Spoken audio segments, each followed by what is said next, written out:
Hello, welcome to the Murders Per Gallon of Popcorn podcast. We're your hosts, Haley. And I'm Craig. And today we're going to be talking about horror movies. Yay. And we'll get into which one. After some banter. Some cheeky banter. Who's your favorite dead Beatle? My favorite dead Beatle is Paul McCartney. Okay, if you had to kill one Ramone and replace him with one of the dead Beatles, which one would you kill and then which one would you replace them with? Okay, I don't know all of the Ramones by name. Okay, so Johnny. And I would replace him with George Harrison. Nice. That would be weird. Then all of the songs would be completely different because you just replaced the guitar players. Who's your favorite dead Beatle? Well, I hate the Beatles. Who would you, though, replace the Ramones with one of the Beatles? That's a silly question because I don't think... But you asked me it! Bro. I like all of the Ramones. I mean, I'd kill CJ, who's not even an original member of the Ramones. He's like their fucking third bass player or drummer. I think it goes Marky was the original drummer, and then he was replaced by Tommy, and then CJ. I don't know if that's right. Well, also, it's interesting that you said you would kill CJ because your original question was just, who would you replace with one of the Beatles? And then you just decided to straight up murder this man. The Beatles would be better if Paul McCartney got fired from the band and replaced with Yoko Ono. So, who do you prefer, Yoko Ono or John Lennon? Probably Yoko Ono, because I just don't like the Beatles at all. You don't like the Beatles at all? I don't like any Beatles song. Really? Not really. I guess that's fair. Do you I think like it's some because John Lennon they're songs. do you think it's because they're so, like, that's, like, I feel like the Beatles are, like, the Office of rock bands, where, like, people are like, yeah. They're definitely overhyped. Yeah. But I like some of John Lennon's solo albums, and I like Paul McCartney's solo album Ram, kind of, sometimes. And sometimes I can listen to George Harrison's solo album too, but as a band, they're just, like, so boring. I'd rather listen to the Monkees than the Beatles. Ooh, I love the Monkees. And people always compare the Beatles to the other British rock bands like The Who and the Rolling Stones. And I would say those two bands are like 10 times better than the Beatles. I love the Rolling Stones. Did you ever watch the Monkees TV show growing up? No, but my mom is a big fan of the Monkees in the show. You know, the Monkees is like a manufactured band. Yeah, like it's like... Kind of like the Sex Pistols. Yeah. Malcolm McLaren just, like, picked these street kids that hung out at his sex shop, his bondage gear shop, and said, you're going to be a band. Wow. And none of them, like, knew They're how to play their instruments. Really. They're like, what? He, like, curated their outfits, basically, and they're like a boy band. Wow, but for pumps. That's interesting. The Sex Pistols are cool, but they didn't invent punk, and neither did the Brits. In general. Who invented punk rock? Avril Lavigne. Damn true. So who's a better band? The Beatles or Wormy? Definitely Wormy. Oh, really? I would Definitely say Wormy and his one song, Hungry Ghost, featuring Samia. I would say Hungry Ghost is probably a million times better than Hey Jude. Follow Wormy on Spotify, and his single is called Hungry Ghost. It's already at, like, what, 20,000 plays or whatever? Basically. So why don't you sing a snippet from the song? Let's see. All my friends are drunk and comfy.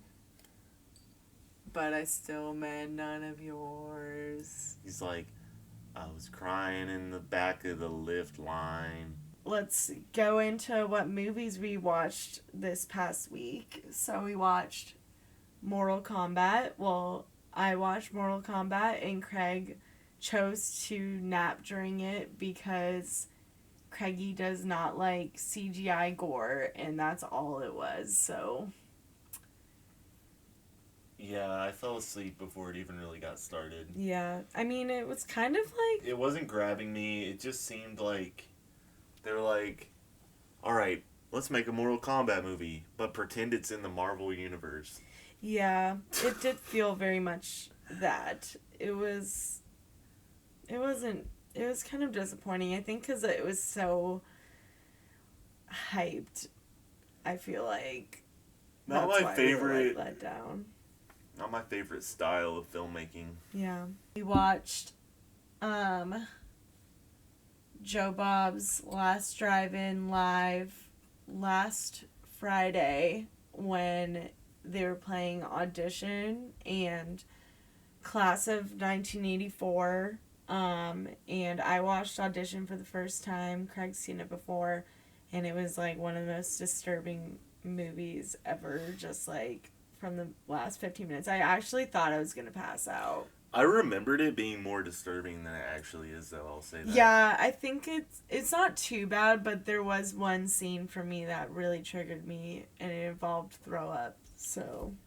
Yeah, that's gross. Yeah, it was pretty yucky. And we watched Handmaid's Tale last night. They just released the first 3 episodes of season 4, and man, that's a bad show. Yeah, it's getting ridiculous. Like, I feel like it's just kind of like, from all we know about what Gilead is, like, June should be dead.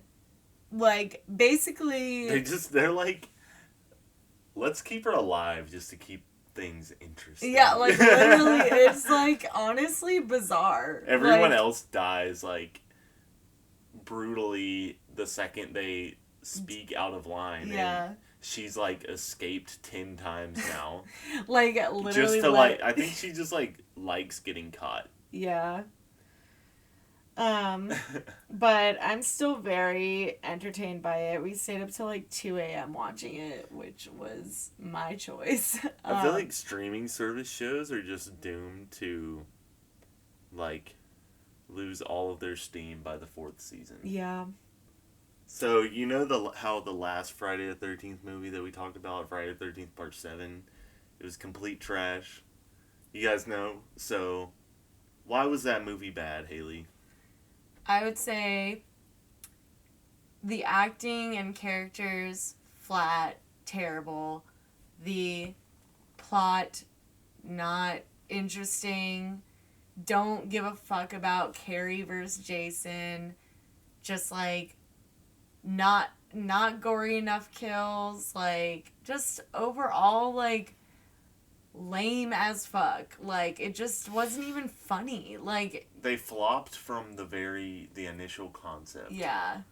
It just wasn't a strong concept.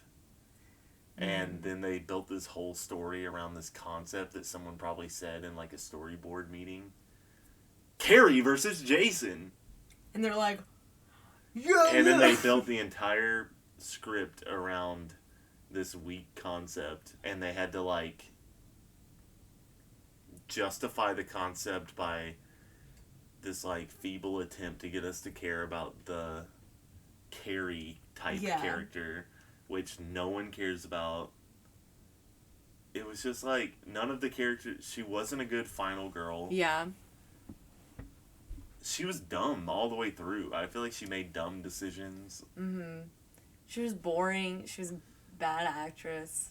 Sorry to this person. They completely truncated the kills. Like, none of the kills felt fully there. Yeah. Like, they didn't show anything that would make it memorable. It's like such quick cuts and implied action and violence that it's just like the most we get is a Jason swinging a sleeping bag against a tree. Mm-hmm. You know? Yeah. So, that movie was bad for all of those reasons. Now, the sequel to that movie, Friday the 13th Part 8, which came out the year after that previous movie, they get it kind of right again. Yeah, so let's just, Because this movie... Okay, so... We haven't even done our, the movie where we're doing is... So it should be no mystery to you by now, viewer, listener. The movie is Friday the 13th, Part 8. Jason takes Manhattan. Or more accurately, Jason takes a cruise ship. Jason hops on a boat. And we're there for most of the movie. And then thinks he's going to Manhattan, but ends up in Vancouver, British Columbia, Canada. In some very well-designed sets. But also, he does make it to Times Square. But that subway totally... I don't believe that that's a New York subway. Yeah, no, that was weird. That was some Canada shit. There's no red interior on a New York subway. Yeah. Anyways, we're getting ahead of ourselves. This movie, let's get into This movie is not bad.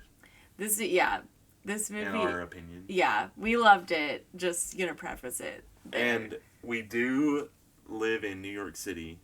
However, we live in Brooklyn. Yeah. So what would Jason Takes Brooklyn look like? Okay. I can see Jason. It would be fun to have a Jason scene in, House of Yes or something. I think it would be Jason in Mood Ring. Yeah. Ooh, with the fog. That'd be spooky. That fucking fog machine. What? Jason lives in a loft building. It would be like Jason sitting on the stoop of a brownstone, smoking a fucking Black and Mild or something. Oh my god, with smoking a pack of Newports. And he has he's a bodega Greek cup coffee. Timberlands. Timberlands. So let's get into some of the background of the movie. So it was directed by Rob Hedden, whatever. He didn't really direct anything else of note. It was the filming of this took place primarily in Vancouver, with additional photography in Times Square and in Los Angeles. And at the time of its production, Jason Takes Manhattan was the most expensive film in the series, with a budget of over $5 million, which isn't even that much. But still not expensive enough to be shot in Manhattan. Yeah, no. They needed at least a few more million for it to be fully set in Manhattan. So one tiny production fact I know, just from reading about it online, is that they had much more lofty goals for this movie to be all in Manhattan and do all the different Manhattan cool shit you want to see, go to all the different places, do funny stuff, and they just couldn't do it because they couldn't afford to shoot in New York City because I guess getting permits and closing down streets and stuff in New York costs a lot of money, so they had to do it mostly on a boat, which was probably just a set. Yeah. And not an actual boat. And then, so most of the movie is just probably filmed on a set that's supposed to be a boat, and then they have some shots in alleyways in Vancouver, and then I guess in studios in Los Angeles. And then one scene in Times Square. Which I don't even, that's the very end, and it's just kind of he doesn't do anything. It's just him standing there, right? Yeah.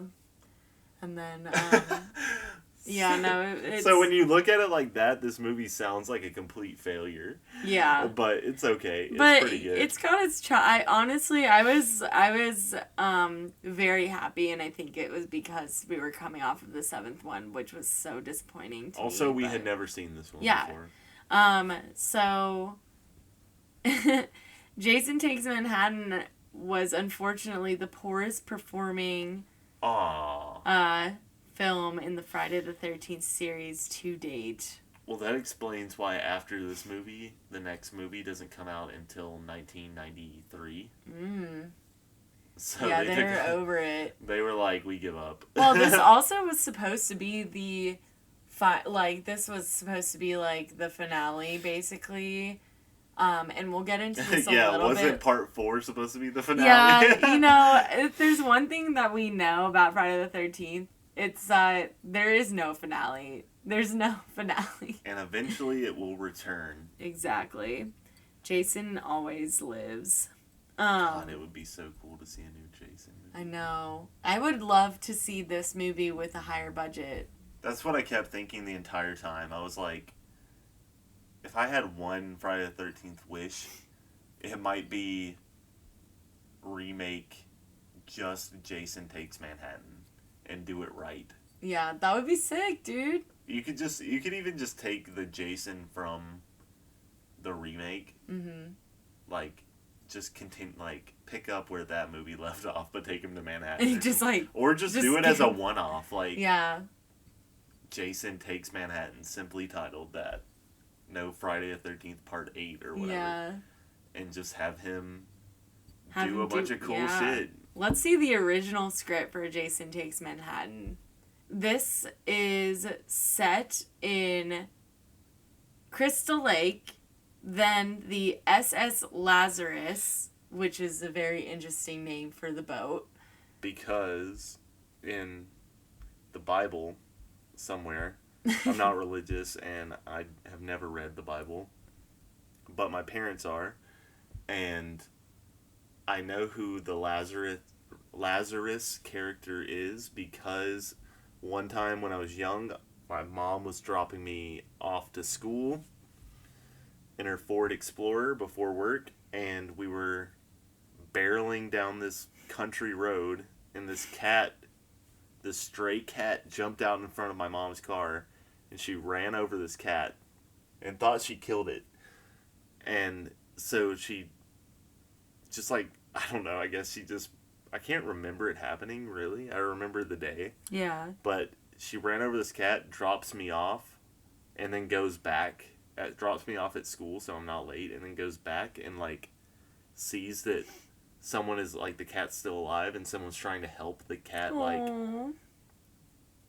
out of the street, and, I don't know, like, help the cat somehow, and my mom takes it to our family vet, and then, like, pays all this money to have the cat's, like, jaw fixed surgically, and then we keep the cat, and my mom names it Lazarus because there's a character in the Bible that gets killed and brought back to life by Jesus. So it's like a zombie character, I guess, named Lazarus.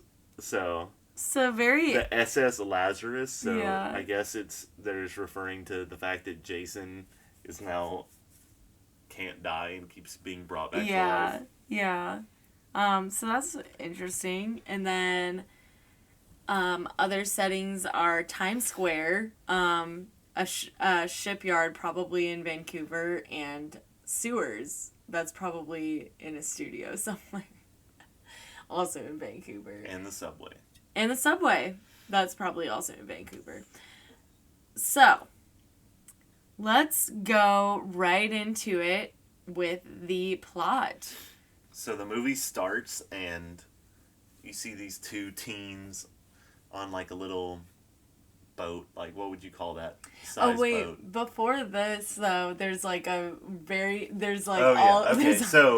there's a scene that doesn't matter at all before this where they just, like, it's like the intro scene where they set you up with some, quote, New York footage and some New York footy. Yeah. Where they're just like, this is 1989, and I guess everyone is hanging out in Times Square in 89, but as far as I know, back then, Times Square was like a place where you go to buy a prostitute. Yeah. Well, all of the people that they're showing are, like, punks and, like, junkies and shit. Yeah, so it's a lot of junkies, like, hanging out in Times Square, like, shooting up and just, like, passed out in the middle of Times Square with, like, the Jason Takes Manhattan theme playing, which is pretty sick. Mm-hmm.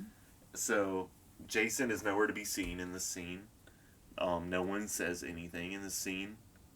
It's completely just like setting for New York City. Even though I think they go to the alleyway for a little bit, and that's probably Vancouver. Yeah. But there's also, like, I feel like they got just, like, I remember the same group of punks, like, in the beginning of the movie that happened at the end of the movie where he fucks up where hit their boombox. So yeah, so there's this group of punks, like, sitting on those, like, architectural benches that are in the middle of Times Square. They're, like, lounging on them, listening to a boombox. But then, once you get the Jason Takes Manhattan, which, how does it flash onto the screen? We've come to thrive on it. Oh, yeah. Oh, my God. Each other. You can't get the adrenaline pumping without the terror, good people. I love this town. I forgot about, like, the weird poem at the beginning. So, if you didn't know, this movie is also, like, somewhat of a prequel to Woody Allen's film Manhattan. Okay, so the first scene, we see these two teens about to make love on a boat. They're, like, kissing, having some foreplay, and then the dude is like, what does he say? He's like, let's drop the anchor. Hold on, let me drop the anchor. And then he goes out of the little cabin, drops the anchor on the boat. The anchor hits, like, an electrical wire, breaking it. The electrical wire brushes up against this, like, rubble that's buried under the water, and Jason's leg is popping out of the rubble, an arm or something, and the, like, electrical wire touches Jason's leg, and then this blue electricity lights Jason up, and he comes back to life. Yeah. As that's happening, the boy, his name's, okay, so it's Jim, and then his girlfriend is Susie. So Jim starts telling Susie the legend of Jason, and she's getting really freaked out, and when he comes back from dropping the anchor, he somehow has a hockey mask in his possession that looks exactly like Jason's mask. It's a hockey mask with the axe mark from part 3. Yeah. So that says to me that Jason is such a cult icon in this town in New Jersey that there's, like, a whole tourism aspect of the Jason mythology in movie, and there's, like, shops and stores that sell Jason memorabilia and replicas, so you can buy an authentic style Jason mask in this world, because obviously it's not the original mask. Yeah. And everyone... The mask in the previous movie explodes off his face when she's squeezing it onto his head with her psychokinetic abilities or whatever. And he turns around and roars at the camera as the mask explodes. So, this is a new mask that he bought from the store that looks like Jason's mask. Or made, I guess. But that would be a lot of, that's really committing to the bit. Yeah. She gets mad, at him, but, he wins her over still, and they start getting a little frisky, and just as they're really getting into it, Jason appears in the room, and Susie can see him from over Jim's shoulder, and Jason has a harpoon gun, and he stabs Jim in the guts with the harpoon gun, and then, like, pulls, like, and it looks like his intestines are, like, wrapped around the the tip of the harpoon or whatever. So Susie is like, what the fuck? And, So she, like, jumps in a hole. yeah, basically. He grabbed the hockey mask that Jim was wearing, and he puts it on. He's like, hey. This is like a callback to part 3 when Jason originally gets the hockey mask. Yeah. Because Shelly is pranking this girl that he's trying to, like, impress or something, I guess, by wearing the hockey mask and pretending to come out of the water and, like, attack her. Yeah, and he has a harpoon gun, so that's actually a really interesting connection. And then Jason gets his mask in the same way in this movie. Kind of. Yeah. So Susie's in the hole, and Jason just opens it up, and she's like, no, no, no, and he just like slowly stabs her. Yeah, very slowly. It's so slow. I'm like, that is so scary. So Susie passes away, and then Jason's like, I guess I'm taking this boat to wherever the fuck is the nearest teens. So he takes the boat all the way to a nearby New Jersey dock where the SS Lazarus is, and it is rented by a group of high school kids that graduated, their principal and one other teacher, and they're like going, their graduation trip is taking a river cruise from Crystal Lake, New Jersey, basically, to Manhattan. Which you would think, I feel like I could swim across that amount of water faster than this boat. It takes this boat to get there. Yeah.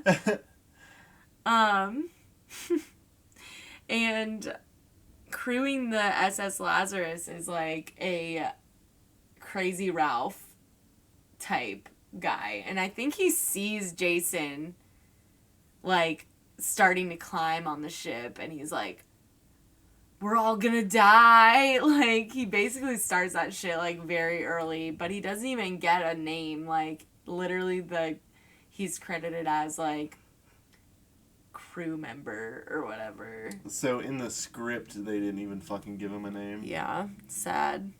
He's no Crazy Ralph. Yeah. So the teachers, so let's just introduce all of the people that are on the boat, kind of. So there's 2 teachers, Dr. Charles McCulloch, who I guess is the principal, and he's like a total dickhead. And then there's the English teacher, Colleen Van Dusen. And Charles McCulloch, or whatever, has a niece named Rennie, and he is like the guardian of Rennie because her parents died in a car accident. So Rennie has a extreme fear of the water, and yet she is down to go on this river cruise, trying to face her fear. Right off the bat, when Jason sneaks on to the ship, he meets up with this rock star wannabe chick named JJ. She has a pink guitar, and she goes into like the bowels of the ship where like there's steam and stuff, and she's like basically filming like a music video, but like with no camera. She's just like rocking out, and Jason takes her guitar and crushes her head in with the guitar. So she's our first victim on the cruise.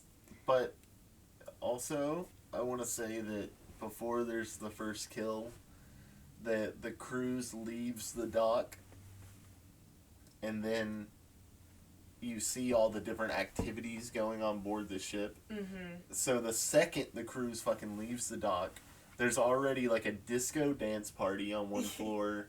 There's this chick playing a pink and black Flying V electric guitar and being filmed by this, There's a boxing match. There's people fighting. Mm-hmm. There's people doing cocaine. There's lots of drug use in this movie. I appreciate that. So, after one of the boxing matches, an unnamed boxer, like, some of these characters just never give them a name, but basically one of the boxers, like, goes to the sauna, and Jason shows up, and he kills him with a sauna rock. Oh yeah, that was a good kill. Yeah. So he's laying down in the sauna. There's a fucking sauna on this cruise ship. Yeah. Like, what the fuck? He's laying down in the sauna with the towel over his head. So he doesn't see anything. He hears someone come into the sauna. He thinks it's his girlfriend. He's like, ooh, maybe we're gonna have sex in the sauna. Yay. And then, no, it's Jason. He's fucking he grabs the rock, the hot rock that's producing the steam in the sauna with his bare hand. You hear his, like, undead Jason flesh, like, sizzle. What do you think that smells like? And then, and then he, like, hovers over this guy's body, because he's got the towel, he can't see him. And then he just, like, slams the rock through his chest, like the upper part of his torso, and the dude's screaming, and then like you see the rock in his chest, it's like melted through and like crushed his chest. And then Jason's like, if Jason talked, Freddy style? Yeah, Freddy style, what would he say after that? I feel like maybe it would be a play on how... Well, no, because there's a really good boxing-related kill that happens at the end of the movie. He'd probably say... steamy meat. Nice one. He'd probably say steamed hams. Oh my god. Now that's what I call a hot... That's a steamy weenie. Oh my god. Anyways, so Rennie and she has a little doggy. Rennie? Rennie. That's the main girl. So Terrible name. Rennie and her dog are chilling in the stateroom, and she starts hearing voices and stuff, and she sees like a child through the porthole. That's what they call them, porthole. And she gets like, and then I think she sees like Jason or something. Something like spooks them, and they leave the room, and her dog runs away. So Rennie's searching for her dog, and she discovers Tamra, who is the bitch of the movie, and Eva doing some cocaine. Doing some blow. Yeah. And Eva's like, do you want some? And Rennie's like, no thanks. And she kind of gives him like the judgiest fucking look ever, and she walks away. And then they're like, you think she's gonna narc on us?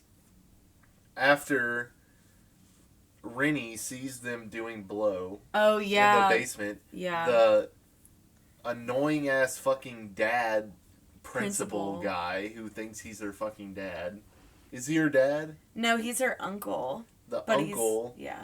The overbearing asshole of an uncle, principal cop, narc, shows up. And, yeah, so they think that she told him, but he just fucking showed up. Well, she probably did tell him, maybe, off screen. No, I don't think she would do that. I don't think she really cared. But, anyways, he basically almost catches them. Well, he does catch them. He says, "Are you doing drugs down here?" Because they drop the mirror that they were doing coke off of in front, and it shatters. But they were like, "No." And Are he's you like, doing coke down here? And there's like, why would you think that? yeah, I think like Eva's like, "Do you really think I would do coke?" And he's like, her nose is like covered in powder. "Who are you?" Just kidding. It's not. And he like, this is so weird to me because this is supposed to be like their high school graduation party basically, but the principal is like, "Tamara, you need to finish your biology homework." And I'm like, these bitches have homework on this fucking cruise on the way to New York? Like, I'm confused.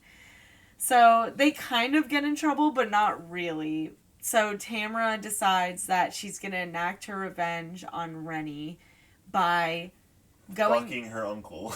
Oh, well, that's a whole other fucking scene. But the first thing she does is pushes Rennie overboard. I forgot about that. What the fuck? Also, you would have been sucked under the fucking propeller. Yeah, like... if you got pushed off a giant ship. She would have straight up died. She also can't swim. So this bitch tried to, as revenge for her thinking judgy that Rennie narked on her and giving her a judgy look, she pushed her fucking overboard and then didn't have, like, any consequences, basically. She just, like, went back. Well, I guess later on she did have some consequences. But, like, as far as, like, she did it right in front of the English teacher. And the English teacher just was like, "Oh, no!" I'm like, help her. I think she got, like, rescued somehow. I don't fucking know. I think the boyfriend, like, saved her or some shit like that. So, then Tamara fucking, like, asks, there's a video student named Wayne. She asks Wayne that she, like, frequently uses. Like, she, like, acts like she's, like, into him and shit. And then she just, like, is like, "Okay, bye." Like, whenever he's done the task that she wanted him to do. So, she used Wayne to record the principal. Tamara's, like, on the bed in a robe, drinking champagne. She's probably 17 years old. Like, let's be real. And she is seducing the principal, and they end up making out. And Wayne gets it on camera. Well, she also strips in front of him. Do we see it? Do we see her? You don't see her tits, but you see her in underwear. Yeah. I mean, how many principals have seen you in your underwear? So, after the principal leaves the room and she shoos Wayne away, Tamara decides that she's going to reward herself with a hot, steamy shower. So she starts taking a shower, and then she leaves the shower, and she hears something. She peeks, and she sees Jason. So she just kind of hides back in her room, and Jason pulls up. There's a little bit of a struggle. He punches a mirror and gets one of the glass shards, and he stabs Tamara. That's an off-screen stab, but she dies. Rennie is still continuously seeing Jason as a child. And it's weird because, so in the first scene where we see Jason as a child, it's when Jim is telling the story, the lore of Jason. And Jason looks normal in that. Like, he looks like a normal kid. There's no disfigurement that there was in the first Friday the 13th movie. As each vision progresses in the movie, he gets more and more, like, he looks more and He gets more more and more like fucked up. Yeah, basically. Like he just looks more and more like the Jason that we saw jump out of the lake in Way Friday back the in 13th part 1. at like for our girl Alice, like way back. So that's interesting. And this young Jason like vision is an interesting tidbit that we can get more into later, but for now we're looking at when you first see the boy, you're like, who the fuck is that? When I think I said out loud, I'm like, who is that? Like, is that supposed to be Jason? Like, Jason all of a sudden looks like Richie Rich? Like, oh my god. Yeah, he's just like child actor vibes, like not scary. brunette kid. Like, doesn't look, he's not bald, he doesn't have a bulging skull, and like one eye is skewed. It's not none of that at first. He's just like a kid. Mm-hmm. He also looks younger than young Jason. This is true. Like, I would say that kid looks like he's maybe 9 or 10, whereas young Jason is supposed to be 12 or 13, right? Mm-hmm. Like, at least in part 1, when he jumps out of the lake, he looks like he's gone through puberty a little bit. Is that what you picked up from that scene? He's gone through like decomposition. Jason's next victim. So we are in the like cockpit of the ship or whatever, and Captain Robertson, who is Sean, like one of the main like Rennie's boyfriend is Sean. And his dad is a captain. And I guess his dad puts a lot of pressure on his son to be a ship captain because he starts talking to the first mate of the ship. And he's like, do you have a kid? They like get into this like deep discussion about children. And the first mate's like, yeah, like I have a baby basically. And the captain is like, don't push him too hard or whatever. And I'm like, this is like a weirdly touching random scene that's just like, I was like, these characters are about to die. Jason shows up and he kills the first mate, who is a father of a newborn child. So that's some pretty, I feel like that's the toughest stuff of the movie, pretty much. After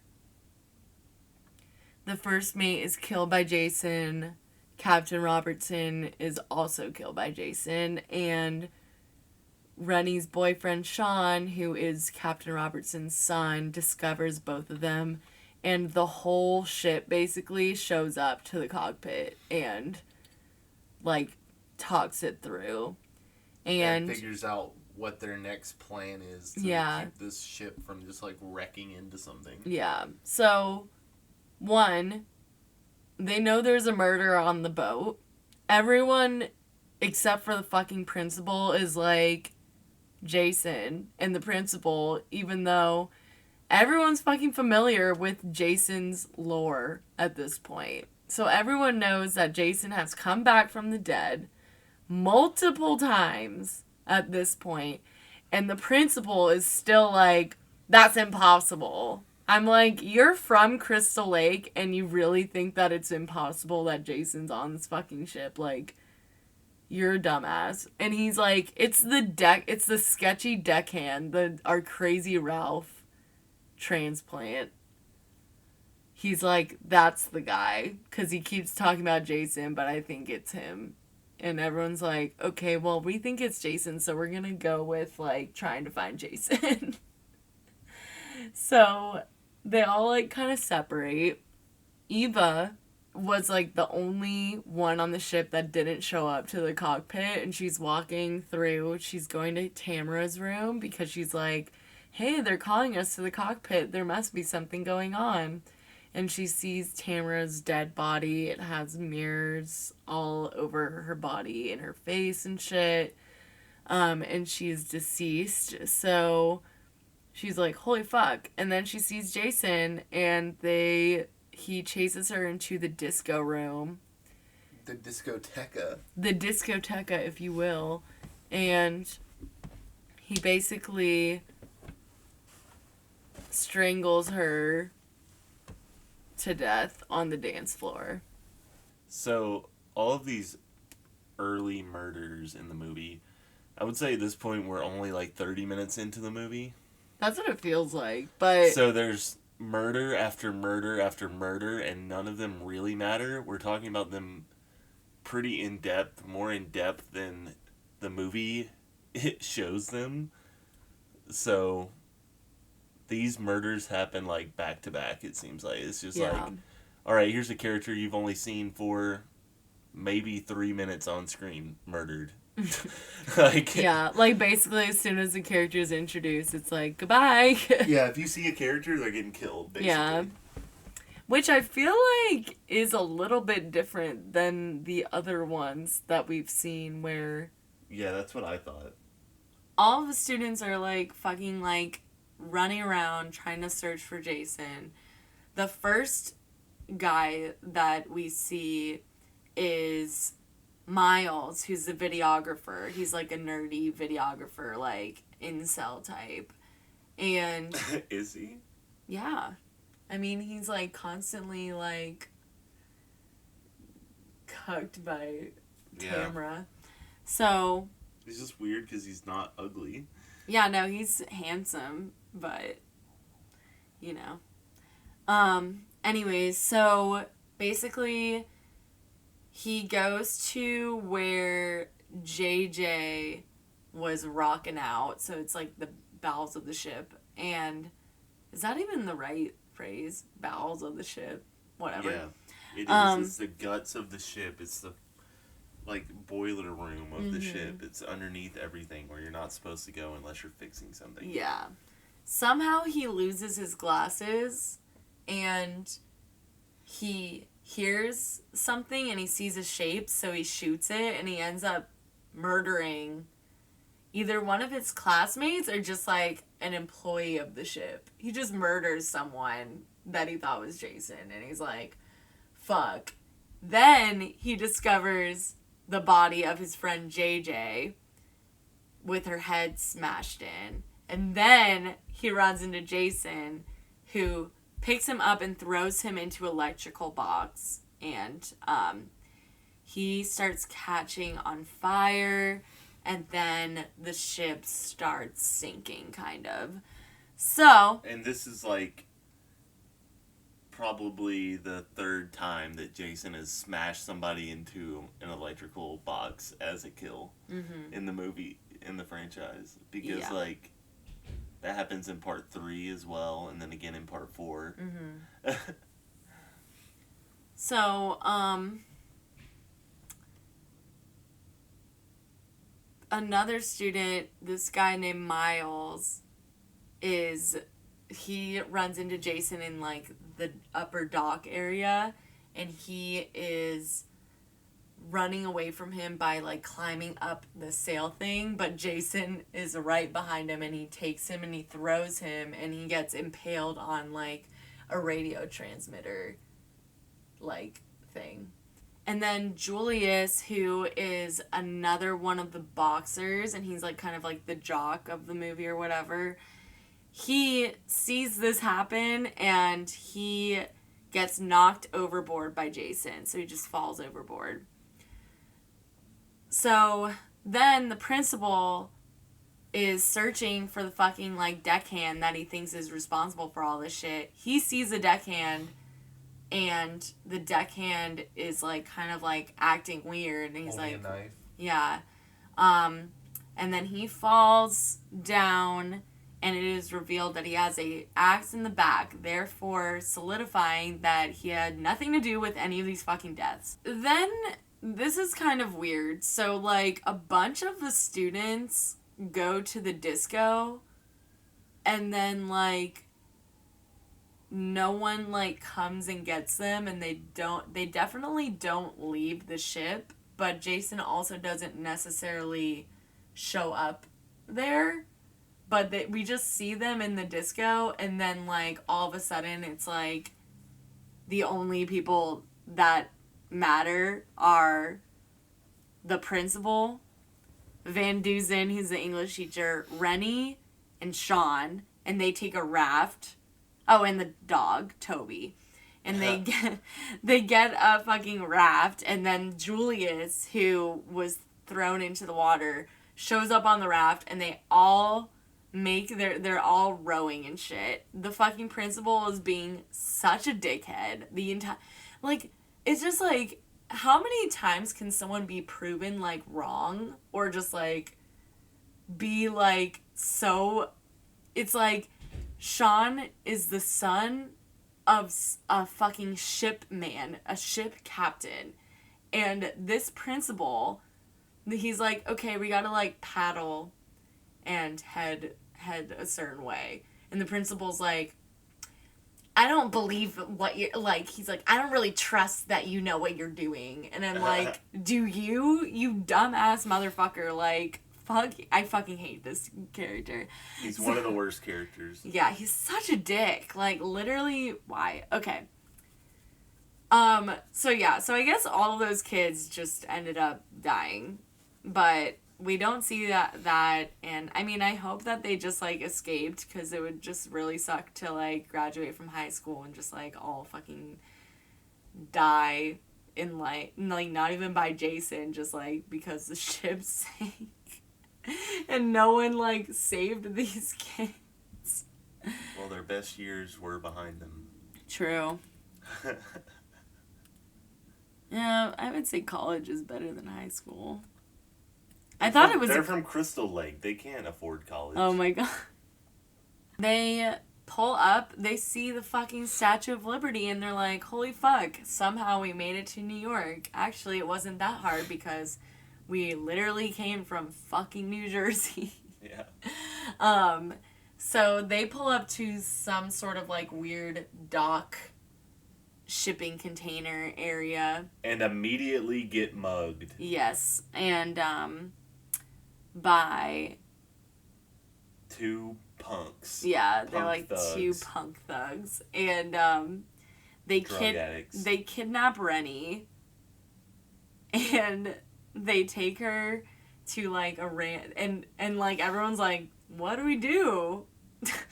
Basically. Then we just, like, cut to fucking, like, these two punks, like, shooting Rennie up with heroin.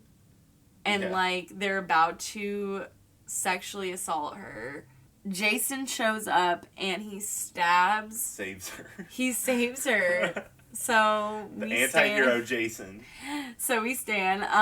So he stabs the one, like, punk dude with the needle. He stabs through and kills him with the needle. And then he grabs the other punk and he smashes his head against a pipe. And it, like, I think it, like, explodes.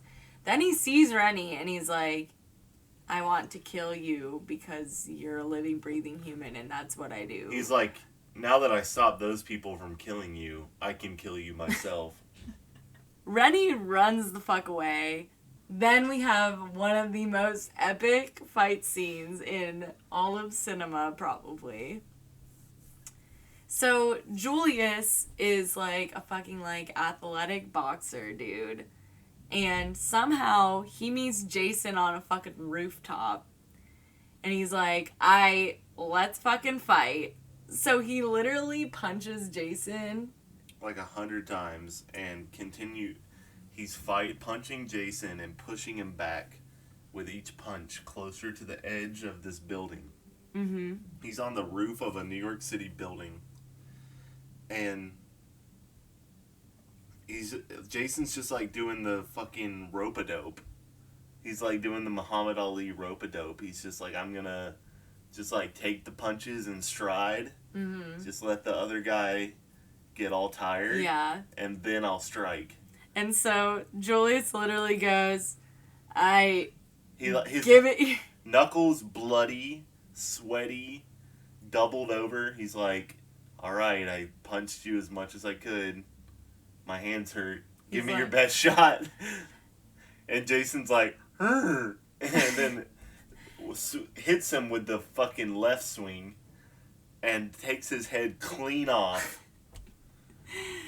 And it just falls off the roof. I'm literally His head like... is a clean cut at the neck. Dude. Iconic scene. Insane. Rennie is reunited with Sean, and they run into the two teachers, and they find a policeman, and they're like, help us, like, blah, blah, blah. And he's like, okay, like, get in the back of the police car. And they're like, okay. So they get in the back, and they're like, I wonder where Julius is. And someone said, I think it was Sean that said, don't worry, he always just shows up. And then they turned on the car, and his head is like, Julius's head is like either in the car or like right on top of the window or whatever. And then Jason appears and he drags the policeman to his death. So Rennie gets behind the wheel and she is driving away. Keep in mind that she's had a hefty hit of heroin. So she's high as fuck. Everyone's like, why are you driving, basically? She sees a vision of Jason as a kid. This is, like, the most fucked up he's probably looked so far in the movie. He has, like, he's basically bald with, like, the weird eye thing. He just, like, looks kind of like Jason as a kid. And she floors it and crashes the police car into a wall, and her, Sean, and the principal leave the car, and this is a, like, blink if and you'll miss it scene, because that's what happened to me and Craig, but apparently the woman teacher, like, literally this girl's fucking hero, gets incinerated in a giant car explosion. So that's how she dies. So basically, that was Rennie's fucking fault. Yeah, Rennie killed her, like, her basically surrogate mother, English teacher. Sad.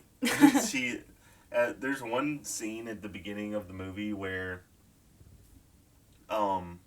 this character, the English teacher that died, perished in a fire explosion.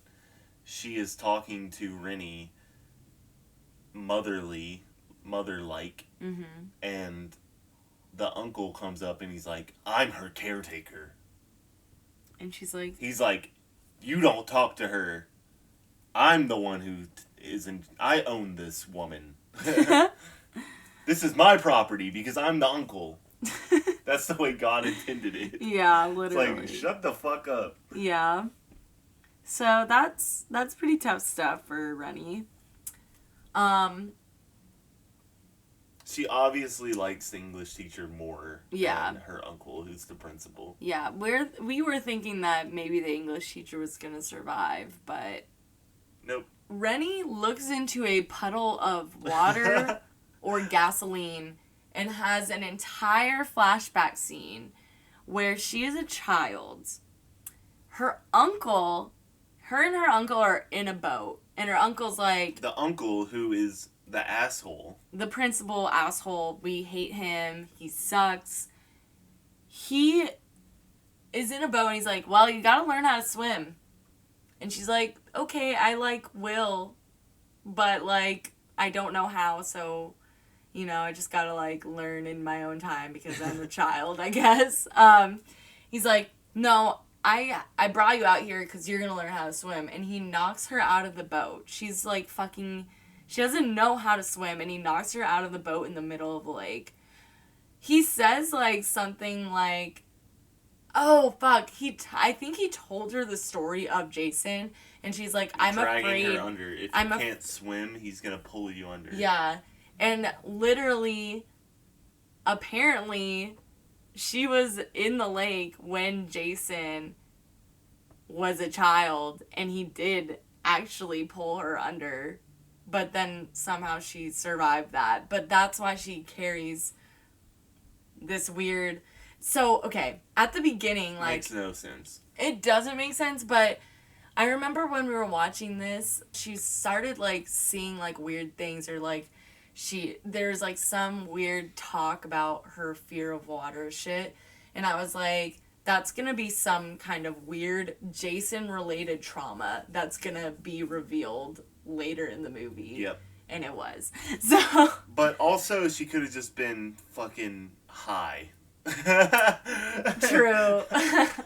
But also, so it makes no sense. We've gone over Jason's origin story on this podcast at least 4 times now.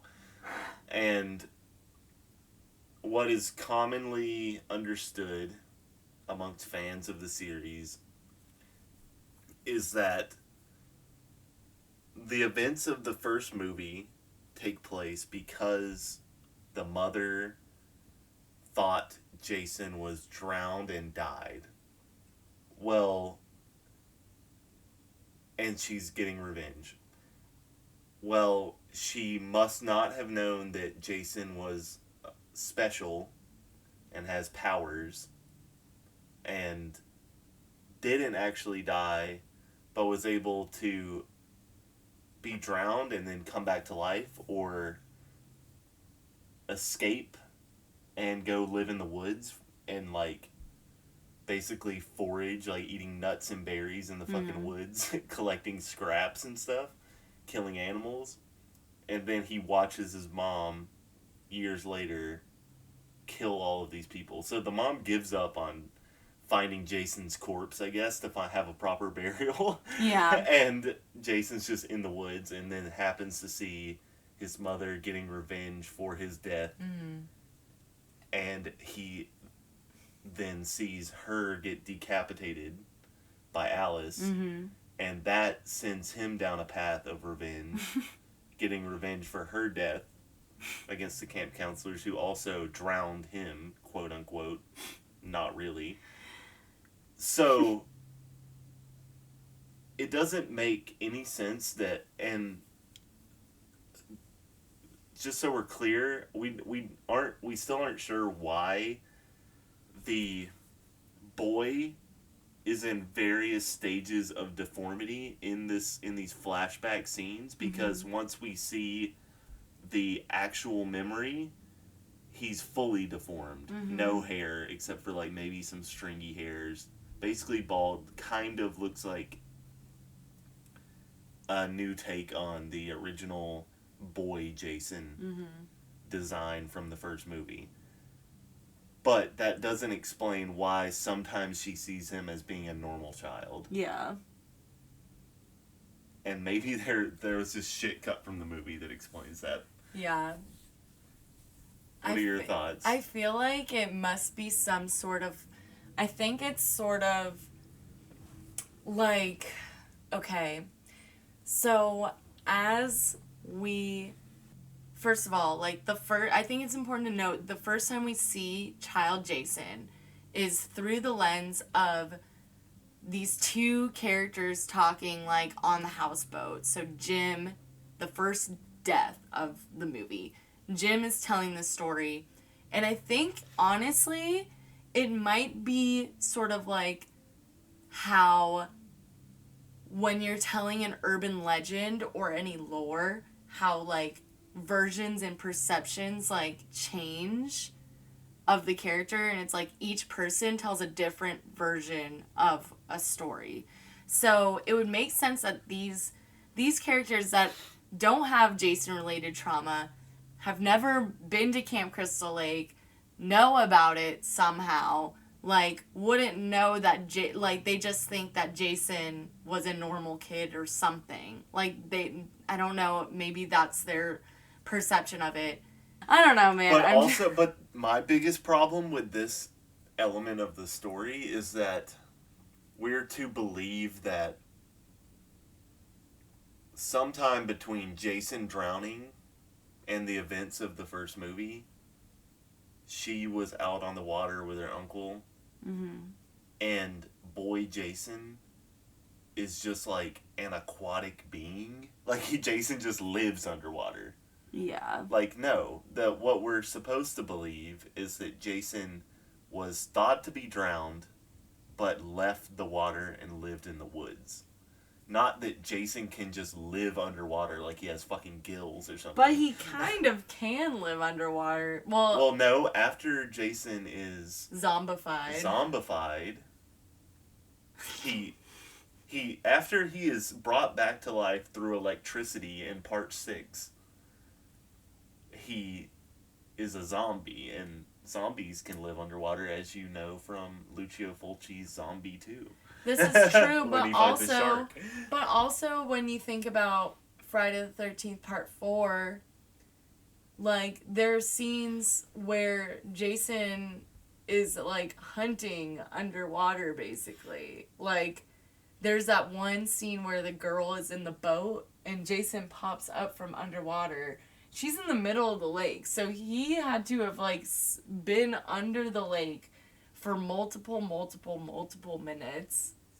Enough to where she could swim out, lay down for probably 5 minutes, and then he pops up after that. So I feel like he could, but you could make up something where it's like, oh, he's just off to the side, walked into the water, and then jumped up. Like, swam up under and jumped maybe. up. I don't know. I just feel like it's unrealistic to be like, the tale is, if you go in the water, Jason will grab you and pull you under.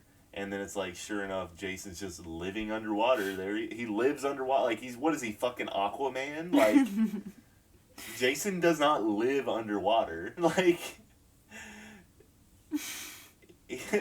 but he at has this point, been. he's a human boy, supposedly. Yeah. Oh, wait, also I read somewhere that it's like the curse. Jason is like a cursed being, so like he starts out normally, and then actually like the movie ends with Jason reverting to his former self, where he is like a normal boy, and that's like supposed to symbolize the curse of Jason being finally released, and that's supposed to be the end of the movie.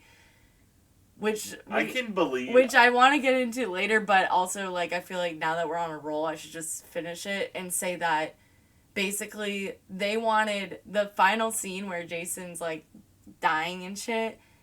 They wanted a boy to crawl out of Jason, like, Jason's literally mouth. crawl out of his mouth, but they didn't have the budget for it. And that, like, they had a child actor, and they're like, we shouldn't do this. Well, I can kind of buy that explanation because it is explored in the previous movie with Part 5, being that there's this evil that lives in Crystal Lake, and it's possessed, like, because Jason's dead, that evil is still there. Yeah. And it possesses Roy Burns when this bad thing happens.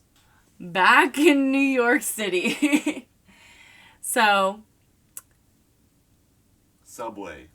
No, before that. So Rennie snaps back to reality, and she's like, you're the reason why I hate water. And the principal's like, you pushed me in, Uncle. And he's like, I was trying to help you. And she's like, fuck you. And then her and Sean leave, and Jason catches him and drowns him in a vat of fucking sewage. I love that. And you can see a floating dead rat in there. Oh, yeah, that's so good. It's so And it's good. like green New York City slime. Yeah. Love that. Which is accurate. Like, we encounter that every day. Mm-hmm. One time Craig slipped on a flattened dead rat, like a banana peel. Yeah. Like, you know in Mario Kart when people throw banana peels and your cart goes, like, spinning out? I did that with a rat. It was flat and wet. And it made a noise. It was... That literally was the noise. So, New York, baby. Jason then chases Rennie and Sean into the subway, and they're running from him, and it's so fucking funny because they're literally like, someone help us, and no one on the subway is helping them, and I'm just like, that is fucking iconic New York. Like, everyone's just minding their own fucking business. And they're like, I'm not getting involved with this shit. And they end up leaving the subway car, and Sean throws Jason onto the third rail and he gets electrocuted. And me and Craig said the same thing, which is, don't they know that electricity just makes Jason stronger? Yeah. Don't you know that shit keeps zombie Jason supercharged? Literally. So, eventually he finds them again. They're in Times Square. They see him.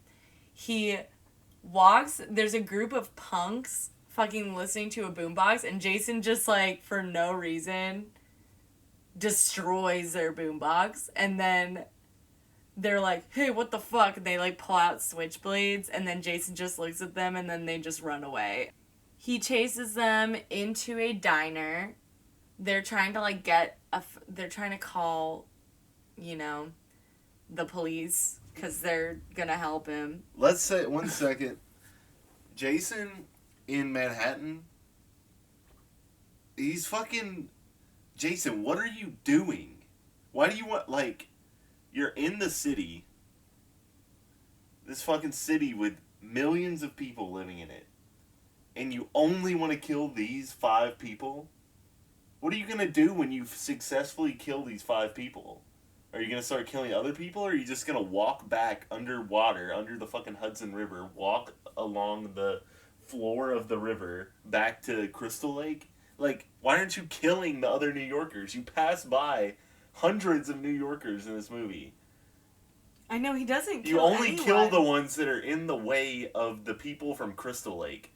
At this point, you just hate people from Jersey. Yeah, oh my God.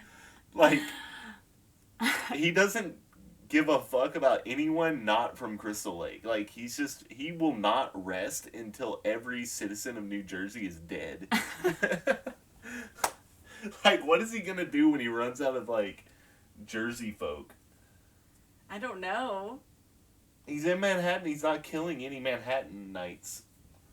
Yeah, that was really, besides the policeman and... He only kills ones that are in his way, stopping him from killing the people from Jersey. He fucks up a diner, doesn't kill anyone in the diner, then he follows them into a sewer, and they encounter a sewage worker, and he's like, y'all better get out of here, because at midnight, the sewers fill with toxic waste.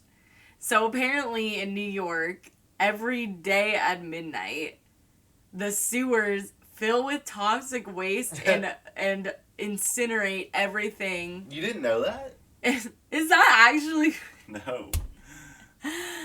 So, only in New York, baby. So, basically, he's like, here, I'll show you the exit. And they're like, okay. Jason appears and he kills the fucking sewage worker and he knocks Sean out.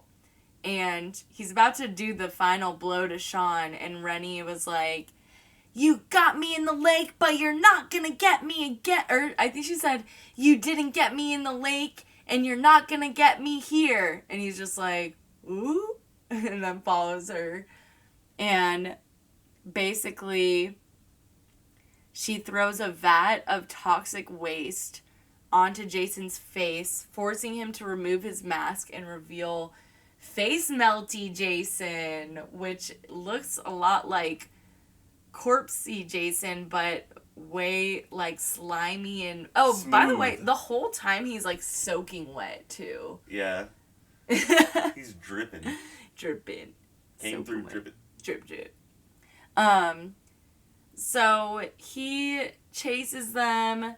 They're climbing a ladder and they're trying to fucking like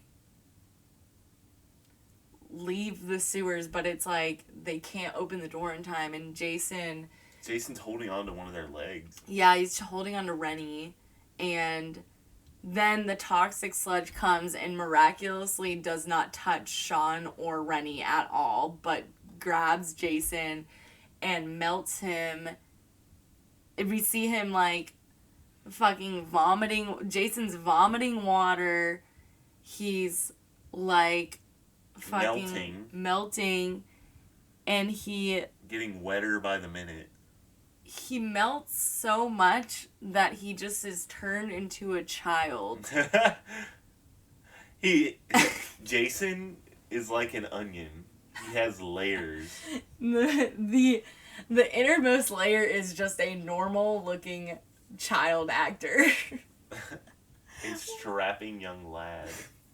So, finally, free from Jason's clutches, Sean and Rennie make their way back to Times Square, and they see, they turn and they have one more like, and it's Toby the dog! And they're all reunited in Times Square, and they go grab a New York slice of pizza, and the credits roll. That's it. Let's go into the kills. How many people were killed? 19 on screen. Jim Miller disemboweled by Jason Voorhees with a harpoon. Susie Donaldson impaled with a harpoon. J.J. Jarrett struck in the head by a guitar. Unnamed male boxer. Sauna rock rammed into chest. Tamara Mason stabbed in the back with shards of a broken mirror. Jim Carlson stabbed in the back with a harpoon gun. John Robertson throat slit. Eva Watanabe strangled. Unnamed crew member shot by Wayne by accident. Wayne Weber electrocuted and burned to death. Miles Wolfe impaled on a radio antenna. Deckhand axe in the back. Holmes, which is one of the punks, impaled by syringe. Jojo, head slammed against a steam pipe. Julius, head punched off. Cop, dragged to his death. Colleen Van Dusen, killed in car explosion. Charles McCulloch, drowned in a barrel of sewage. Sanitation worker, beat to death with a wrench. Lots of great kills in this one. I feel like there's lots of good and memorable kills, but they're not particularly gory. Yeah, some, I would say, like, I wouldn't say this is, like, I would say that part 7, we see the least. Yeah. And this is definitely, it's definitely above part 7. Like, it's a few miles ahead of part 7. Yeah. But, So I part would say 7... Part 7 and part 2, I think we see the least amount of gore. Yeah, I would say In part 7, the only gore I can really remember, like, being notable at all is when Jason swings the axe up at that one guy's head, and then later you see his body and his face has, like, a slit down the middle that's gory. There's that one that's gory, and then the party horn through the eye. That's a gory body reveal. Yeah. But other than that, there's, like, not a lot of gore in that one at all. This one has a little more than that. Yeah, what was, Okay, I'm just gonna say all the ones I like. Yeah. The slow stab, which is the second kill of the movie, good. The getting hit with the guitar is good because her playing the guitar and her look is funny. Mm-hmm. And when the guitar hits her, it makes, like, a rock noise. It's like when it hits her. The sauna boxer is good. I like that one. Mirror's okay. Head punched off is really good. The getting thrown onto the electrical box and lighting up into flames is pretty epic. The drowned in a barrel of sewage with a rat in it is good. And also Jason's death, which isn't counted here, which makes it 20. Do you count Jason? I would count Jason. I guess I would count Jason. I mean, that's one of the most in-depth deaths of this movie. Yeah. Considering they spend, like, all these minutes showing Jason screaming. He makes a weird noise. Yeah. When he's dying. He's, like, roaring like a dinosaur. He sounds like a fucking, like, puppet. And his face is all melted and shit. Yeah, so I would consider that a death.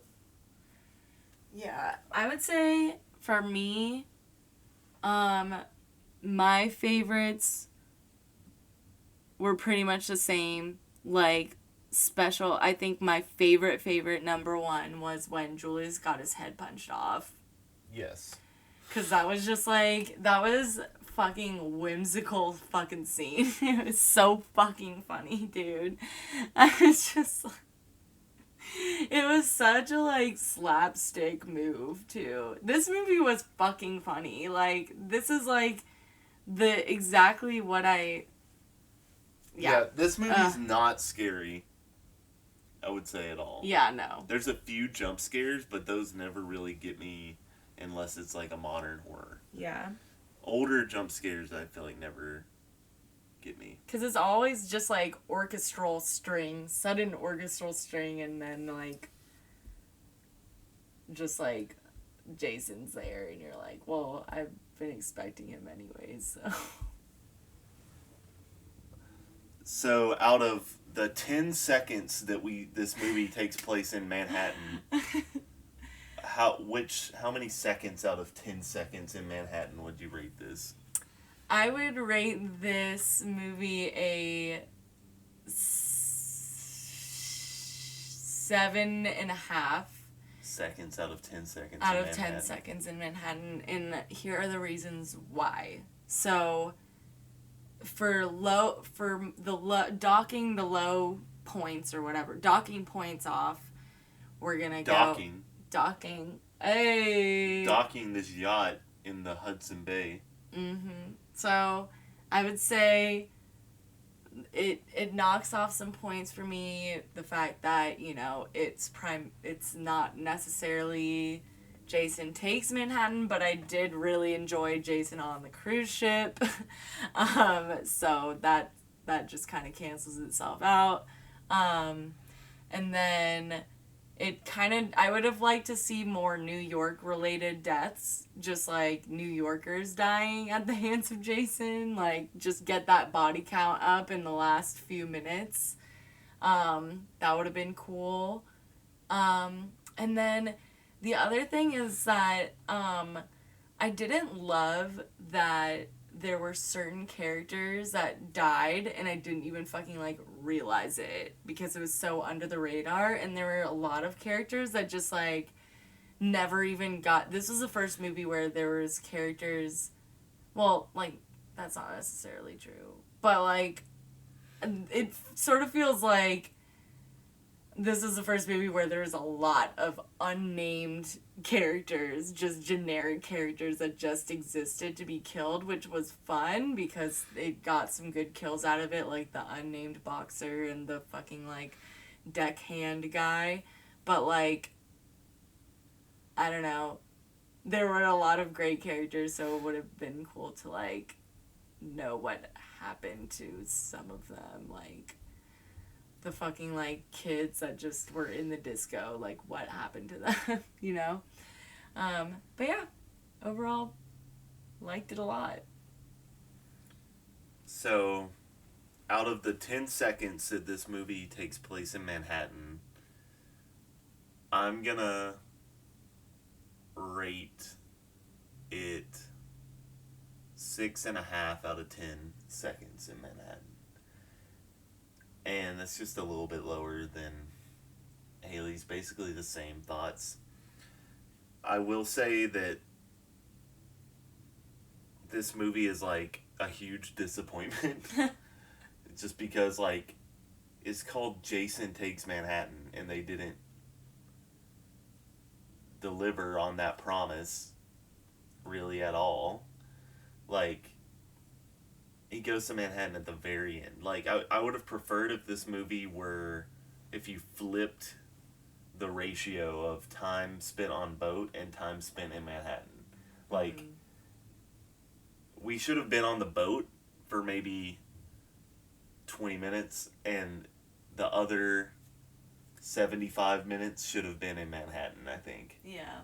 Like, he should have been in or near the Statue of Liberty. He should have been on the subway more. He should have either been to, like, Yankee Stadium or, like, gone to some sporting event. He should have gone to a hockey game. Yeah. Oh my god, that would have been iconic. He should have interacted with some famous New Yorkers or something. Like, he should have gone on, like, The Tonight Show or something and killed someone. Bro. Or like he meets Woody Allen. Yeah, like he should have been like at a Broadway musical, like Cats or something, and then Jason goes and kills people in the audience or something, or like Yeah. comes on stage and they think it's part of the Broadway musical. Like, he should have gone to a bodega. And gotten a bacon, egg, and cheese on a roll. Like, imagine Jason, like, in Yankee Stadium or something in the crowds and everyone's, like, cheering or something, and he, like, accidentally catches, like, the home run Oh my god. ball or something, and then, like, throws it at someone and kills them. That would have been sick. Dude, we should just write a remake of Jason Takes Manhattan. I would like to read, like, the original script, because they say that the reason they had all these big ideas for it and the reason they didn't get to do it was because of budget. Yeah. And obviously the movie was made in a year because the previous movie came out the previous year.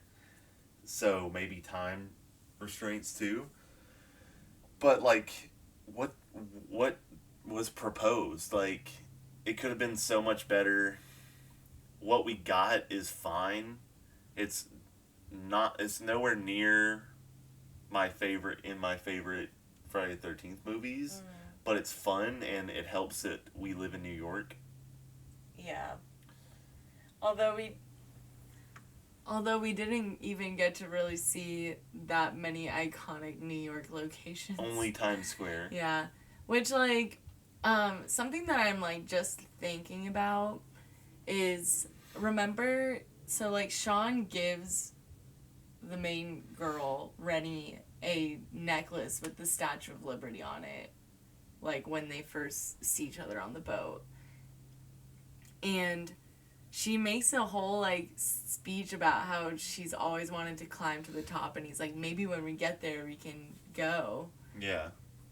And it would have been so cool to fucking see them actually do that shit at the end. Like, why? I get the budget, but, like, come on, dude. Like...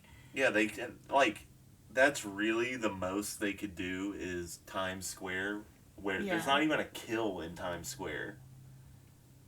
Like, they probably just filmed that by, like, dressing up Kane Hodder as Jason and being like, okay, pretend you're, like, one of these other characters, like, you're Spider-Man over there. Like, you know, there's all the people dressed up in Times Square. They're probably just like, okay, we don't have to get a permit to do this because other people are dressed up here.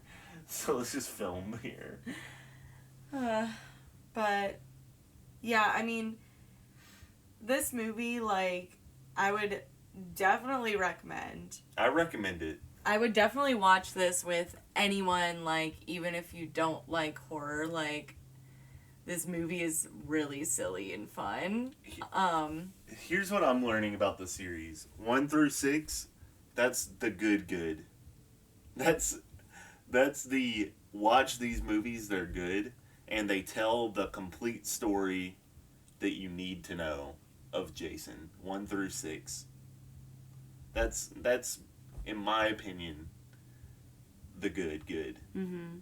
The bad is part 7, I would say. It's just don't watch. You don't even need... That one's bad. I don't like it. Yeah. The only good aspects of that one are the fact that it's a Friday the 13th movie. And it's just interesting to see that is a movie that exists. The so bad it's good is this movie, Jason Takes Manhattan. It's bad, but it's enjoyable. Yeah. Even though it's bad and it's flawed as fuck. I have a feeling that the next movies are also so bad it's good. Like, yeah. I think the good is 1 through 6. I agree. We're in the so bad it's good territory. Oh, yeah. And next up, we're going to hell. So, looking forward to that. Going in completely blind. I knew at least with Takes Manhattan that it was primarily on the boat, just through spoilies. But I'm going in completely blind to hell. I don't want to hear anything about it. Don't tell me. Yeah, I don't know anything about it either. So I'm looking forward to. I feel like Jason's gonna come down a stripper pole like Lil Nas X and seduce Satan and then snap his neck at the end and become Satan. That is how a new Satan is made. So I mean that's. What did you think about the design of Jason in this movie? It was. I mean, obviously, like we're past peak Jason at this point, but I did like the. I liked the melty Jason vibes. I liked the toxic sludge melting. I would have really loved to see Kid Jason crawling out of fucked up melting corpse Jason, but I'll say Kid Jason is one of the worst versions of Jason. yeah, That whole part is kind of dumb. it is. I kind of like the unmasked Jason at the end when the New York City sludge is pouring onto him. Like, that, it looks funny, and hearing him is funny. And his face is so rounded and smooth. Yeah. And, like, so unlike the unmasked Jason from Part 7. I will say Part 7 has a better Jason than this Jason design. Like, you get to see Jason's, like, zombified ribcage and shit. And there's that whole scene where the mask explodes and you see this crazy, fucked up, like, ogre face. Yeah. In this movie, it just seems like the special effects budget was a little bit lower. But it's funny. It's cool. Yeah. Alright. Is that it? Anything else? Oh, fuck. Well, y'all, I hope you liked listening to Jason Takes Manhattan. Next up, we have Jason Goes to Hell. Please follow us on Instagram, mpgp_podcast, and rate, review, subscribe to our podcast on Apple Podcasts, Google Podcasts, Spotify, and YouTube, and definitely hit the subscribe button because that's gonna increase our viewership and exposure. So support a DIY punk podcast, please. Yay. Yay. Yay. Okay, good night. Thanks.